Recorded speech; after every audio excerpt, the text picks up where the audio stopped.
Welcome to Chapter 5.7, in which we use superposition and orthogonality to finalize our solution for the transient 1D heat equation.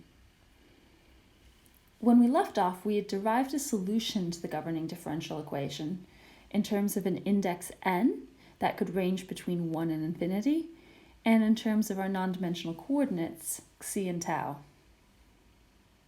The question we had was, which value of n gives the physical solution to the problem? Like, any value of n will give a mathematically correct solution, but that's not necessarily what we measure in reality. The answer is all of them.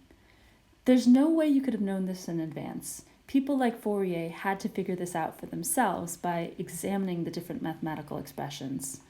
But now that we know that, we can use it to apply superposition to our solution and add an infinite number of terms from 1 to infinity to get the actual non-dimensional temperature that we would measure in an experiment. What we're left with, though, is an infinite number of constants of integration, Bn, and we need to solve for them.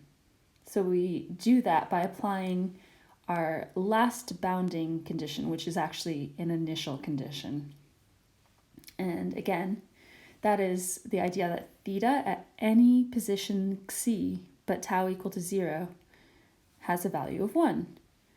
So if we plug that into our equation, we plug in tau equal to 0 into our exponential term, and that term just goes to 1, which simplifies the expression for us.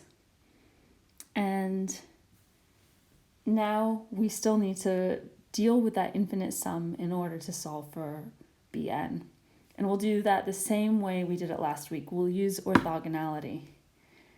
And so if we multiply both sides of the equation by 2 times sine m pi xi dxi, and here the important part is we're using an index that's different from n.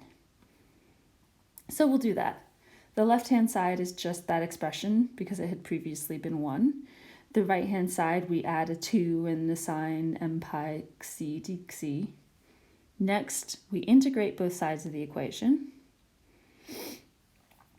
And when we do that, we're able to actually start making simplifications. So the left-hand side, you integrate the sine of any argument, and it's just the negative cosine of that argument over the constant part. We're integrating between the limits 0 and 1. And we're doing that because we're setting ourselves up to get a Fourier series on the right-hand side of the equation. And that's exactly what happens. So any term sine n pi xi times sine m pi xi for which n is not equal to m is 0. So that infinite sum of ours is a whole lot of zeros with exactly one term that has a value. And that term is when n equals m. And in that case, you get, a sine squared of m pi xi, which that integral is exactly equal to 1 by definition of the Fourier sine series. If you forgot that, you could actually work through the maths. The way you would integrate the sine squared term is to substitute in a half-angle formula, and that's shown in the course notes, but you still come up with the same answer. It's 1. So now we have an expression for our constant of integration in terms of the index. We can simplify it a little bit further. We don't need to, but we can, because we notice that the cosine of any integer times pi is going to change signs. So for all the even terms, it's going to be positive, like 2 pi, 4 pi, 0.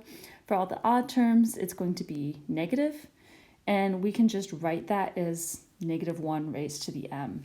So if we substitute that into our expression for Bm, maybe it's a little bit simpler. It doesn't matter whether you make that substitution or not, you'll still calculate the correct answer.